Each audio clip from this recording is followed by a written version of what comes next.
Halo teman-teman semua, selamat datang di channel YouTube Wanda Star Sky. Mari belajar bersama konten edukatif untuk anak-anak, meningkatkan literasi dan wawasan dengan cara yang menyenangkan.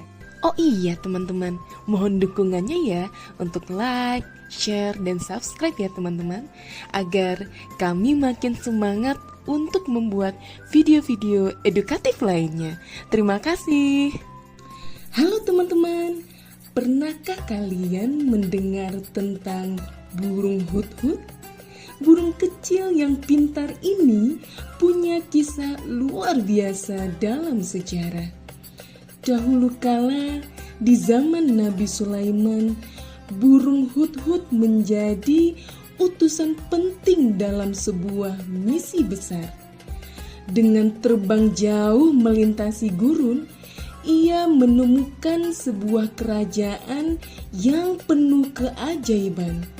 Tapi bukan hanya petualangan yang seru, burung hut-hut juga membawa pelajaran berharga tentang kebijaksanaan, keberanian, dan kejujuran. Apa yang terjadi dalam kisahnya? Hikmah apa yang bisa kita pelajari dari burung kecil yang luar biasa ini? Yuk kita dengarkan kisahnya dan temukan pesan bijaknya. Siap? Ayo kita mulai. Inilah kisah penuh hikmah dari fabel Quran dengan judul Burung Hut-hut, Pembawa Berita yang Paling Akurat. Sebuah buku yang diceritakan kembali dengan indah oleh Wajid Al-Haza dan diterbitkan oleh penerbit Serbajaya. Pada zaman Nabi Sulaiman, hiduplah seekor burung hut-hut. Ia adalah burung yang sangat lincah. Ia bisa terbang sampai jauh dan ia sering berkelana untuk mencari informasi yang nantinya akan disampaikan kepada Nabi Sulaiman. Suatu hari, burung hut-hut nampak bertengger di sebuah pohon. Ia mengamati suasana pagi itu yang begitu indah dan segar.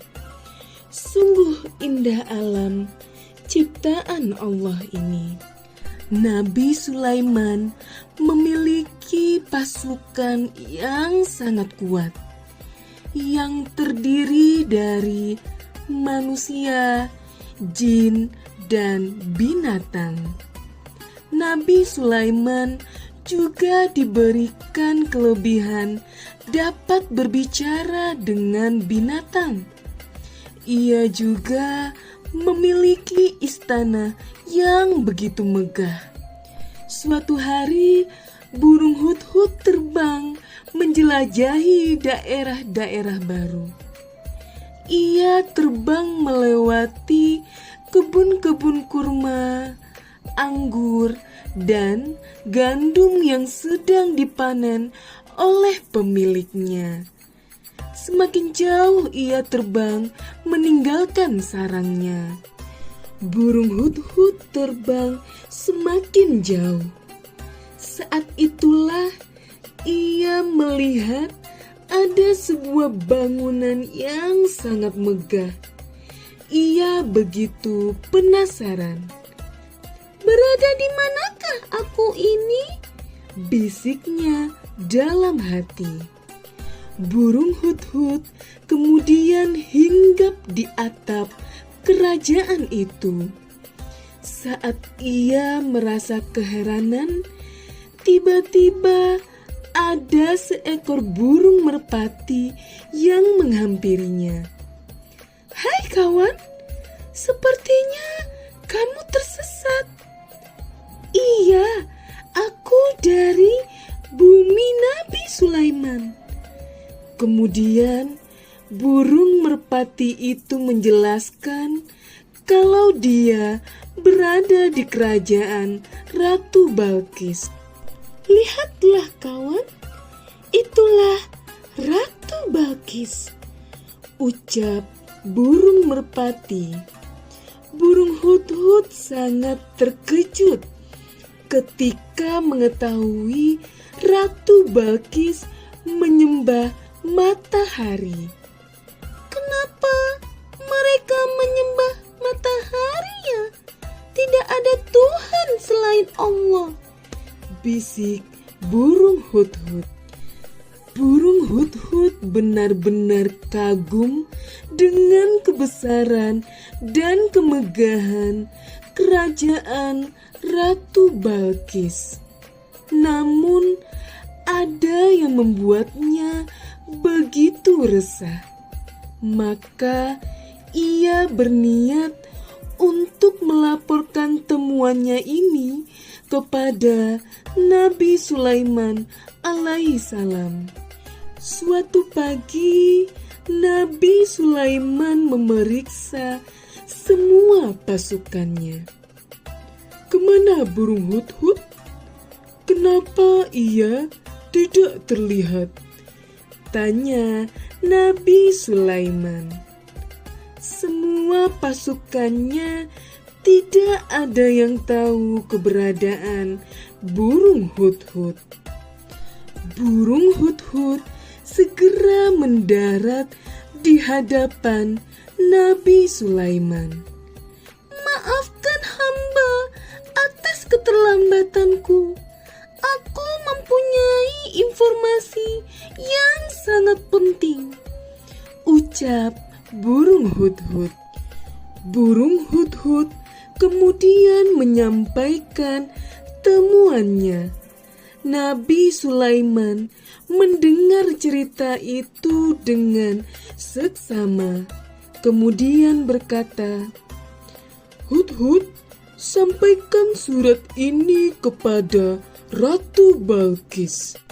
Ratu Balkis membaca surat dari Nabi Sulaiman. Ratu Balkis akan memberikan hadiah yang istimewa jika diterima. Namun, kita memeranginya jika ditolaknya. Dia adalah nabi yang wajib kita patuhi.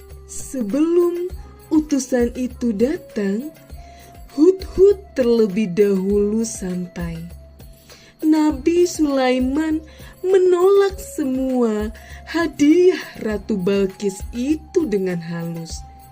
Dan itu membuat Ratu Balkis begitu takjub. Keesokan, Ratu Balkis bersama pengawalnya datang ke istana Nabi Sulaiman. Dia begitu terkesima melihat kemegahan istana Nabi Sulaiman. Ini semua meyakinkan sang ratu dan pengikutnya untuk masuk Islam. Hikmah kisah pertama, menyembah kepada selain Allah, matahari, binatang, pohon angker, dan sebagainya merupakan perbuatan syirik dan merupakan dosa besar. Kedua, seorang pemimpin hendaknya memperhatikan kedisiplinan kepada bawahannya. Dan yang ketiga, setiap orang harus mencegah kemungkaran sesuai dengan kemampuan yang dimilikinya. Wah, teman-teman, kisah burung hut-hut benar-benar luar biasa. Dari seekor burung kecil, kita belajar tentang keberanian, kecerdasan, dan kejujuran. Ia tidak takut menyampaikan kebenaran dan selalu menjalankan tugasnya dengan baik. Sekarang coba pikirkan, apa yang bisa kita tiru dari burung hut-hut? Mungkin kita bisa menjadi anak yang lebih rajin mencari ilmu, lebih berani mengatakan yang benar, dan selalu berbuat baik seperti burung hut-hut. Semoga kisah ini bisa menjadi inspirasi untuk kita semua. Sampai jumpa di cerita berikutnya ya. Jangan lupa, teruslah belajar dan jadilah anak yang cerdas dan berani. Jangan lupa like, share, dan subscribe ya. Sampai jumpa di video yang berikutnya.